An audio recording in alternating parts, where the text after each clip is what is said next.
Hello friends, in this video what I am going to tell you is that we have done determinate problems of stress and strain, but some queries are asked to me by my students, so there were issues they were getting.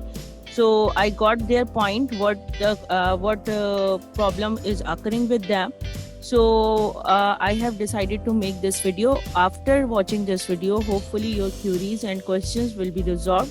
The most common question which I have seen after asking from my students when were having physical one-to-one sessions. So I got an issue that most of the students were going through after watching three of my videos. There were numericals related to the determinate problems of stress and strain. So now you are looking at this picture, and what is happening over here? There were three bars attached with each other, and you can see there are axial loads, 6 kips, and then 7 kips, 5 kips, and 4 kips. So what we have to do, obviously we have to cut sections on the three different points, because we were having 3 bars, so we have to cut 3 sections. So what we have to do, so what were the issues where students were getting, so let me discuss over here. But before watching this video, don't forget to subscribe my channel and don't forget to click on the bell notification. And after doing that, so you will get updates from my channel, and whenever I upload my videos, so you will get instant notification. One more thing, if you like this video, so must share with your friends and family, and don't forget to follow me on www.nahishazad.blogspot.com. So what's going on over here? So let me discuss. Right now what I have, the color is red, so I am going to change my color.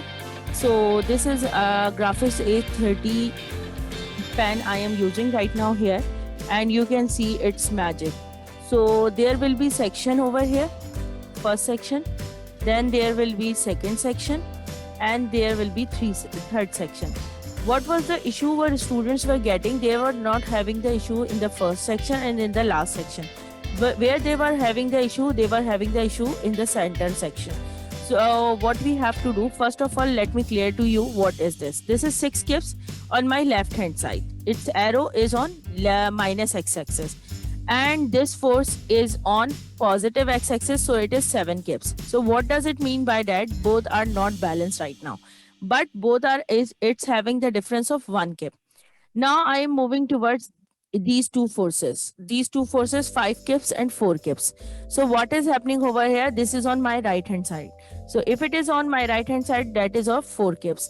It is on my left hand side, so it is 5 kips. But the difference between the 5 kip and 4 kip is 1 kip. So what does it mean by that? Here is 1 kip and here is 1 kip. So what does it mean by that?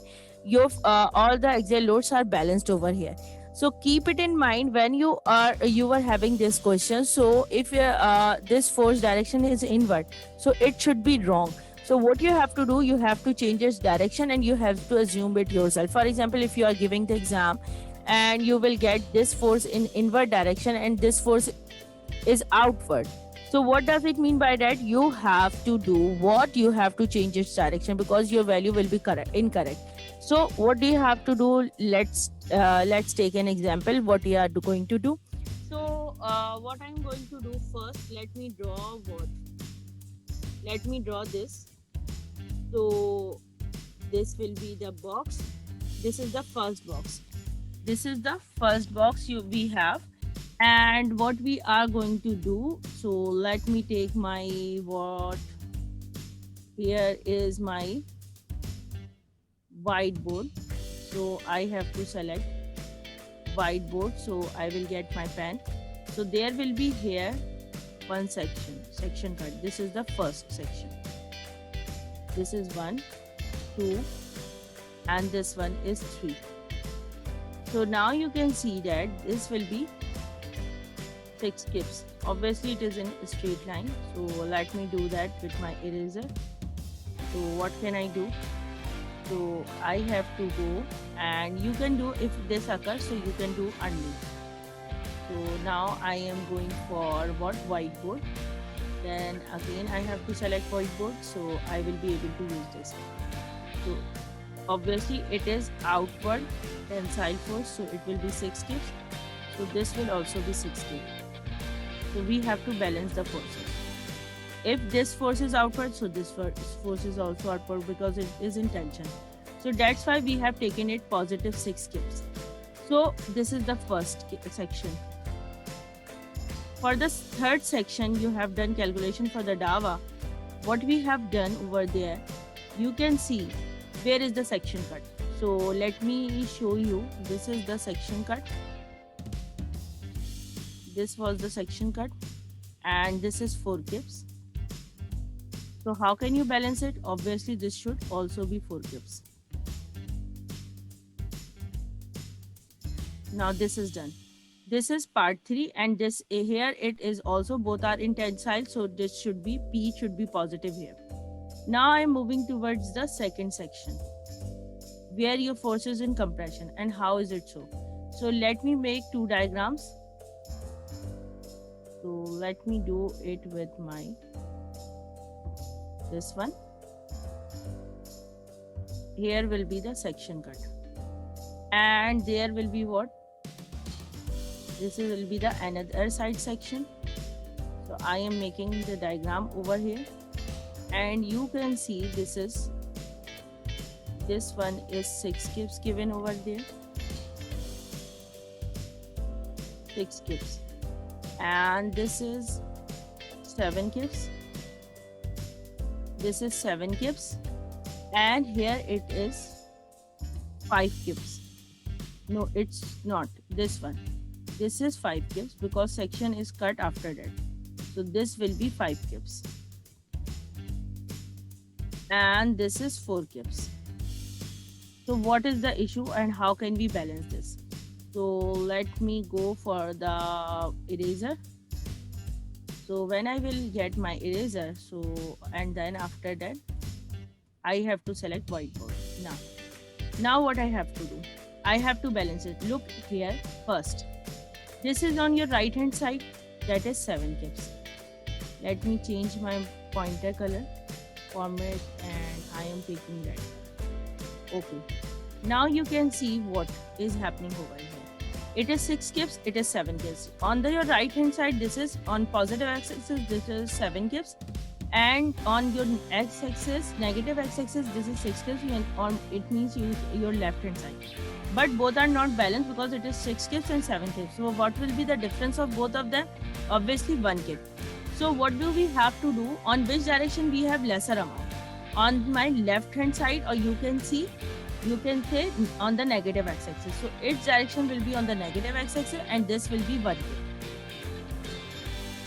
This will be. Same goes with this.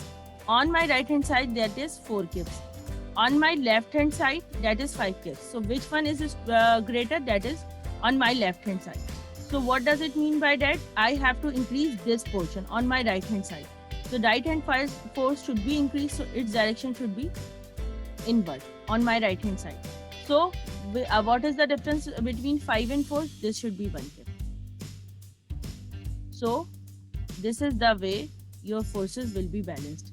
And this is inward force. So what does it mean by if it is compressing? So it is the compression force. So you have to use negative sign with this in dava formula. This is the way to do that. One more thing I want to explain to you. Obviously, you will be able to do all the calculation, but this was the main issue you were having, the problem you were going through. So I have made this video to help you better understanding. One more thing I want to tell you over here, students were asking where the dava formula comes out. So I want to tell you here what I have already told you. Stress is directly proportional to strain. So what do I have to write it down? Stress is directly proportional to strain. So stress is directly proportional to epsilon. Epsilon represents strain. Stress represents sigma. This is sigma. So when I have to apply coefficient of proportionality, so what I have to do, I have to write down modulus of elasticity when I will cut down or remove this proportionality sign. So then I have to provide or I have to write down equals to sign. So for that, what you have to do, I have to take one coefficient or constant of proportionality. Then what we have to do, stress is equals to force upon area. You have already known that. E is here, that is modulus of elasticity, it will remain same. Delta L can be written as DAVA because strain is change in length, or you can say elongation, divided by original length. So therefore, DAVA equals to F upon A multiply by L over E. And if you will get, if you are having the value of stress in the numerical, so what you have to do, you have to apply, you have to write down the stress value directly over here. So this is the formula for the DAVA, or you can say change, deformation or elongation. Now, the things must be clear to all of you. In one of the questions, the students asked to me, why did you find out DAVA in terms of P?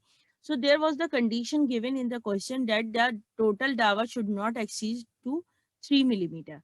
So that's why I have taken out DAVA 1, DAVA 2, DAVA 3 in P1, P2, in P's, in terms of P.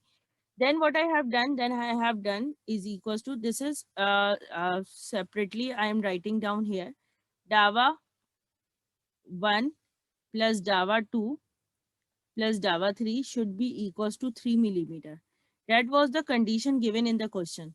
So that's why I uh, put down all the values of DAVA 1, DAVA 2, DAVA 3 in terms of P's, and then we find out the value of P in that question. And all the queries you students asked to me in the university, so I have decided to make this video. So what I have done, I have provided you three numericals where you were having some difficulties, so I have discussed over all the things over here. How can you balance the forces? And even after that, if you are having any difficulty in understanding these types of question, and you are having any kind of problem, so must ask me and must tell me, and do write in the comment box. So I daily read my comments, read comments of my students, and that will make that will help my YouTube channel and blogspot to make more videos with proper solutions and with proper findings, with the help of your feedbacks. So keep commenting. Don't forget to subscribe my channel, and don't forget to follow me on nahid.shahzad.blogspot.com. And if you or any query remain in these types of numericals, so must ask me how can you equilibrate. And the main issue is that how can you make forces in equilibrium conditions. So that is the major issue. When you will done with that, so there will be no issue remain. Hopefully you will understand your query, and you will get your answers. Thank you so much. Don't forget to subscribe my channel. Bye bye.